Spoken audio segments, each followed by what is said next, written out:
Halo, Assalamualaikum warahmatullahi wabarakatuh. Selamat sore teman-teman. Apa kabar kalian di rumah? Semoga semuanya selalu sehat dan aman terkendali. Perkenalkan, nama saya Detriana Wahyuningsih, mahasiswi Universitas Mercubuana Fakultas Psikologi R3. Oke, pada kesempatan kali ini saya akan menjelaskan tentang berpikir kreatif. Apa sih berpikir kreatif itu? Berpikir kreatif adalah suatu kemampuan seseorang untuk menciptakan ide atau gagasan baru, sehingga seseorang tersebut dapat merasakan dan mampu mencapai berbagai tujuan dalam hidupnya. Lalu, ada beberapa ciri-ciri berpikir kreatif itu apa aja sih gitu. Ciri-cirinya adalah, salah satunya adalah kelancaran.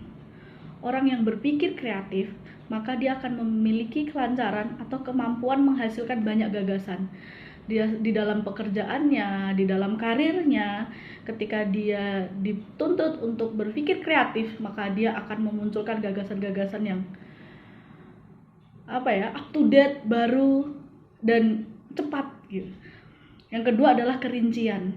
Orang yang berpikir kreatif adalah orang juga yang memiliki ketelitian, kerincian, dan memiliki gagasan yang luas.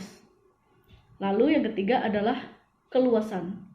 Luas adalah kemampuan menemukan gagasan yang tidak kaku. Jadi saya bisa melihat dari sudut pandang saya juga bisa melihat sudut pandang dari Anda, dari teman-teman yang lain kayak gitu. Jadi dia tidak kaku, tidak hanya pokoknya apa yang saya lihat itu yang benar. Tapi di sini orang yang berpikir kreatif adalah orang yang mampu berpikir dari sudut pandang yang banyak, dari segi yang banyak dan berbeda. Terus yang keempat adalah keaslian. Keaslian adalah kemampuan memberikan gagasan dengan cara yang bervariasi dan jarang ditemui. Jadi dia memiliki gagasan yang hanya dia yang memiliki itu gitu.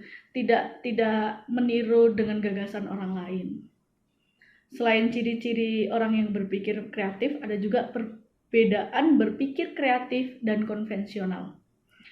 Untuk berpikir kreatif, alur berpikir secara runtut. Orang itu akan memikirkan secara runtut, step by step, pelan-pelan, dan berpikir sesuai kebiasaan dan wajar. Itu yang selalu ia lakukan.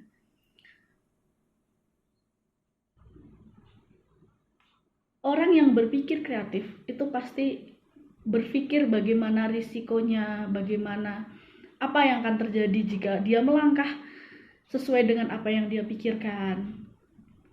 Dan orang itu juga akan berpikir simpel, nggak bertele-tele, nggak ribet, nggak alay, nggak lebay. Kalau berpikir konvensional, alur pikirnya tuh loncat-loncat. Dia nggak pasti, nggak runtut, nggak step by step, tapi lompat-lompat, out of the box, dan kayak gitu. Berpikir juga tidak biasa, terlalu luas, terlalu tidak simpel. Ada ide baru, tapi banyak juga risiko besar yang terjadi. Berpikirnya terlalu bertele-tele dan terperinci namun tidak simpel. Lalu pentingnya memiliki kemampuan berpikir kreatif. Orang tuh penting banget untuk memiliki berpikir kreatif di dalam kesehariannya, dalam karirnya, apalagi itu dituntut untuk kita bisa berpikir kreatif. Di antaranya adalah mampu menciptakan inovasi baru, mudah menemukan solusi, memecahkan masalah. Jadi ketika kita menghadapi suatu problem, kita cepat, kita punya tindakan cepat, kita berpikir cepat, dengan risiko diminimalisir.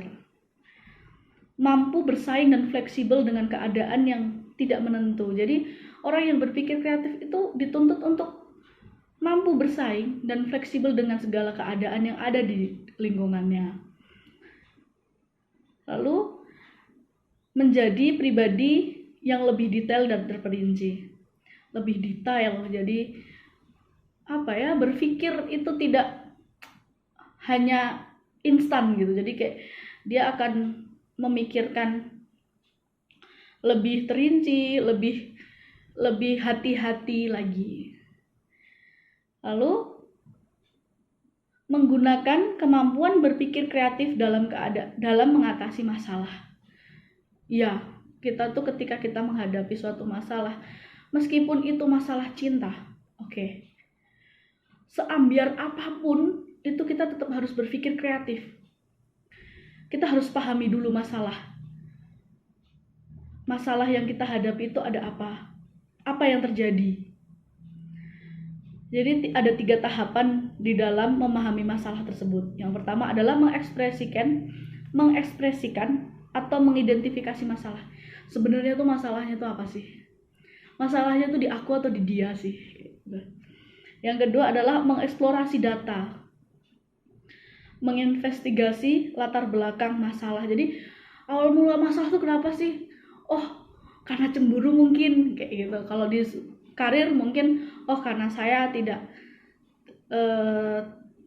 teliti atau ada satu file yang tidak saya masukkan atau apa. Terus yang ketiga adalah membuat kerangka masalah. Ya kalau di dalam hubungan ya nggak mungkin ya membuat kerangka masalah, tapi ketika di karir kalian dituntut untuk membuat kerangka masalah, yaitu mengidentifikasi masalah secara eksplisit. Jadi masalah itu apa, diruntut, dicari latar belakangnya, dibuat kerangka sedemikian rupa, dan nanti akan dipecahkan perlahan. Dan kedua, membangun atau menghasilkan ide-ide, yaitu mengumpulkan dan mengembangkan berbagai ide yang relevan. Jadi orang itu ketika berpikir kreatif itu akan membangun ide-ide yang ada dalam dirinya. Mungkin nggak kepikir gitu, tapi dengan belajar berpikir kreatif, orang itu akan tiba-tiba muncul ada ide gagasan yang awalnya nggak terfikirkan, tapi ternyata itu cukup mampu dan relevan. Lalu mempersiapkan tindakan atau aksi, yaitu mengembangkan penerimaan atau dukungan, yaitu mengidentifikasi secara detail langkah-langkah solusi. Jadi ketika kita udah tahu nih masalahnya apa, latar belakangnya apa sih yang melatar belakangi itu, apa yang membuat masalah ini tuh jadi semakin besar, itu akan kita pikirkan, kedepannya saya harus menyelesaikan seperti ini, langkahnya harus sesuai, harus benar dan terperinci. Merencanakan pendekatan mempunyai 2 tahapan, yaitu penilaian terhadap penaksiran tugas atau menilai kesesuaian metode dan mendesain proses, yaitu menyempurnakan metode solusi secara detail. Jadi yaitu menyelesaikan masalah dengan detail, dengan solusi yang terperinci, metode-metode yang ada. Oke? Mungkin hanya itu yang saya sampaikan. Tetap ingat, selalu jaga kesehatan, stay at home. Bersyukur yang jomblo nggak perlu kangen-kangenan dan harus keluar untuk ketemu. Tapi untuk yang punya pacar, punya pasangan, tahan dulu. Nanti kalau udah reda, kalian boleh pelukan yang lama. Ingat, untuk kali ini aja, rebahan, main handphone, makan, jaga kesehatan, itu membantu pemerintah menjaga keamanan negara Indonesia. Terima kasih. Saya Detriana Wayuningsih. Assalamualaikum warahmatullahi wabarakatuh.